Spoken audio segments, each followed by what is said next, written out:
बिस्मिल्लाहिर्रहमानिर्रहीम। अस्सलाम वालेकुम व्यूअर्स। आज जो मेरा टॉपिक है वो है cabinet mission plan 1946 1946 cabinet mission plan. First of all let us understand what is a cabinet. देखिए, पाकिस्तान में भी कुछ मिनिस्टर्स होते हैं।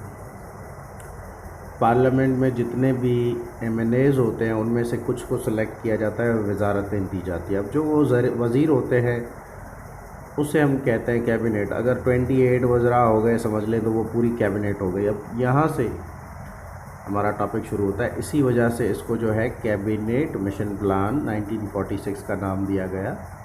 ग्रुप ऑफ ऑथोराइज्ड मेंबर्स जो जिस पार्लियामेंट में, असेंबली में, जहाँ पे भी काउंसिल में बैठते हैं, ये उसके वज़ीर थे। अब क्रिप्स मिशन 1946 जो है ये फेल हो गया। फिर उसके बाद शिमला कॉन्फ्रेंस जो है अरेंज की गई। लॉर्ड वावेल जो न्यू वाइस रॉय बने थे इंडिया के, उसमें भी काम नहीं बना क्योंकि both parties have rejected those proposals in Shimla conference. नीचे आएंगे तो वर्ल्ड वार टू एंडेड हो गया, शुरू हुआ था 1939 में, 45 में ख़त्म हुआ। अब यहाँ पे न्यू प्राइम मिनिस्टर जो थे, he came in power, prepared some policies along with his cabinet के साथ मिलकर कुछ पॉलिसीज़ बनाई and sent his cabinet to India as cabinet mission 1946। तो उन्होंने कुछ तजावीज़ बनाई, उसके बाद कैबिनेट के साथ जो है इंडिया उसको रवाना कर दिया 1946 में। क्या थी ये, चलें देखते हैं कि कैबिनेट मिशन में कौन कौन थे। तो सबसे पहले एवी अलेक्जेंडर थे जो political head of royal navy के ये जो है सियासी हेड थे, सरबराह थे। Lord Pethick Lawrence, secretary of state of India and Burma. अब इंडिया और बर्मा में जो सेक्रेटरी ऑफ स्टेट था उसके ये पॉलिटिकल सेक्रेटरी ऑफ स्टेट थे। उसके बाद तीसरे थे स्टेफर्ड क्रिप्स, जो क्रिप्स मिशन लाए थे वही, ये प्रेसिडेंट ऑफ ट्रेड थे। ठीक है, ये तीन लोग थे जो हेड कर रहे थे। अब प्रपोजल्स क्या थे, चले हम अपने प्रपोजल्स पे आ जाते हैं। सबसे पहले इंडियन यूनियन को जो है सेपरेट करना था। किस तरह से, डिवाइड इंडिया इनटू प्रोविंसेस। अब देखें, प्रोविंसेस तो पहले ही जो थे 11 थे।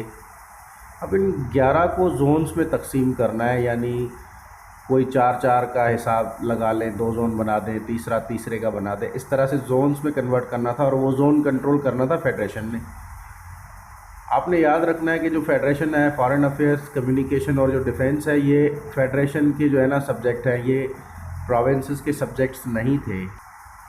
दूसरी पॉइंट पे आ जाते हैं, असेंबली कॉन्स्टिट्यूशनल। अब कॉन्स्टिट्यूशनल जो असेंबली थी उसमें किस तरह से इन्होंने जो है प्रपोजल में बताया गया था कि provincial members would be Indians. जो भी सूबाई मेंबर होते हैं, सूबाई असेंबलियों के मेंबर, वो सारे इंडियन होंगे, कोई ब्रिटिश नहीं होगा। Only and would be able to legislate, ये कानून साजी भी कर पाएंगे। ठीक है, अच्छी पॉइंट थी। थर्ड पे आते हैं इंडियन यूनियन सेपरेशन। ये बहुत ज़बरदस्त थी। इंडियन यूनियन को सेपरेट करने से क्या है कि जो डिमांड ऑफ पाकिस्तान है ये प्रमोट हो जाता है।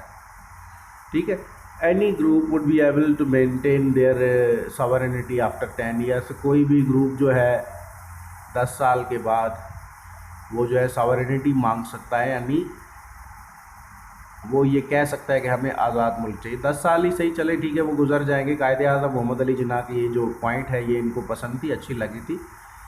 उसके बाद आते हैं, अब ये था पॉइंट जहाँ पे क्लैश क्रिएट होना था। ये बड़ा इम्पॉर्टेंट पॉइंट है भाई। डिसीशन ब्लॉकेज या ब्लॉकिंग पावर, जो वीटो पावर दे दिया गया कि ये आपको दे दिया जाएगा।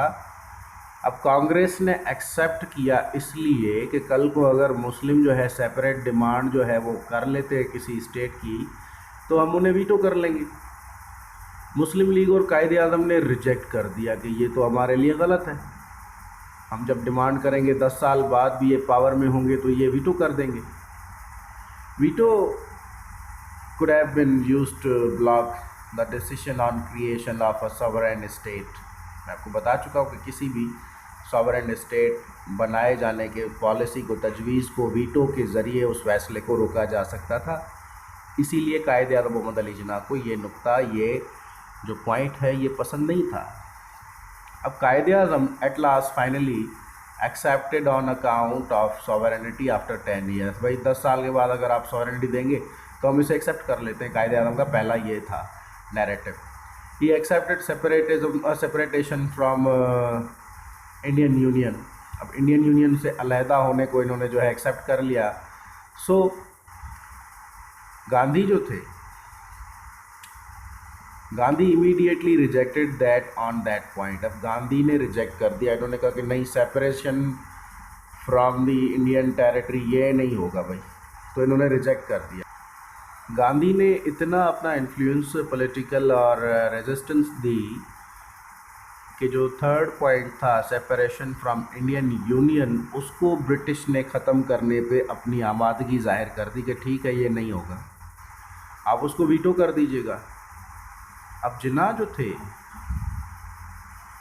उन्होंने इस चीज़ को सस्पेंड कर दिया कि ये क्यों कैंसिल कर रहे हैं आप. All business started direct action. अब इन्होंने सस्पेंड करने के बाद क्या किया, सारा जो कारोबार था उसको सस्पेंड कर दिया जिन्ना ने, और डायरेक्ट एक्शन डे जो है उन्होंने मनाना शुरू कर दिया. और कम्युनल डिफरेंसेस जो जाति या फिरके में होते हैं वो स्टार्ट हो गए. 16/8/1946 में एक बड़ा इम्पॉर्टेंट जो है मिसाकर हुआ. कलकत्ता में जो है ना झगड़े फसाद शुरू हो गए. Hundreds of innocent people died. 100 में, हज़ारों में लोग जो है ना वो राइट का, वो फसाद का जो है शिकार हुए. इसके बाद क्या हुआ,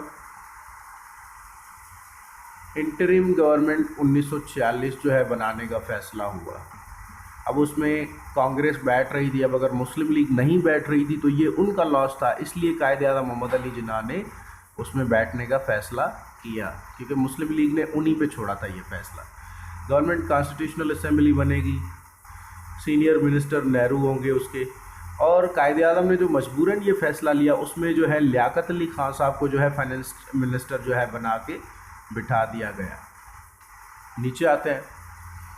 कॉन्स्टिट्यूशन असेंबली में 290 मेंबर्स होंगे टोटल, जिसमें से 212 होंगे कांग्रेस के और 73 होंगे मुसलमानों के. इन्होंने जो है, मुसलमानों ने अपनी रिलीजियस आइडेंटिटी को सेफ करने के लिए, उसको प्रोटेक्ट करने के लिए एक जो है बिल लाए, वो पास इंडियन ऑब्जेक्टिव रेजोल्यूशन. अब देखें ये क्या है, ये इनकी इस्लामिक आइडेंटिटी है जिसको ये महफूज करने के लिए ये ऑब्जेक्टिव रेजोल्यूशन उस असेंबली में लाए. तो आज का टॉपिक आप समझ गए होंगे. ये टॉपिक यहाँ पे एंड होता है. आप समझ गए होंगे कि ये जो इंटरिम गवर्नमेंट में बैठने का फ़ैसला था, या टॉपिक के हवाले से जो कैबिनेट मिशन आया उसके क्या जो है पॉलिसीज़ थी, क्या उनके कंडीशंस थे, पॉइंट्स क्या थे, क्या रिएक्शंस, क्या रिस्पॉन्सेस मिले उनको कांग्रेस की तरफ से. थर्ड नंबर जो थी एक पॉइंट के सेपरेशन फ्रॉम इंडियन यूनियन, उस पर बहुत ज़्यादा क्लैश हुआ. आपने इन चीज़ों को जो है ना जहन में ठीक तरह से बिठा लेना है. जब तक आप लिखेंगे नहीं ना, ये देखिए, बादाम खाने से दिमाग ताकतवर नहीं होता, ये उससे ताकतवर होता है कि इफ़ आई से you must breed your mind, feed your mind. आप जो है अपने जो जहन को जो है ना फीड किया करें, अच्छी अच्छी चीज़ें उसको खिलाया करें. वो क्या होती हैं, पढ़ाई वाली. वो चीज़ें आप उसको फीड करेंगे, आपकी जो कैपेसिटी है वो बूस्ट हो जाएगी और बहुत बड़े बड़े टॉपिक आपको याद करना बड़ा आसान रहेगा आपके लिए. तो इसके साथ मैं आपसे इजाज़त लेता हूँ. Good luck. अल्लाह हाफ़िज़.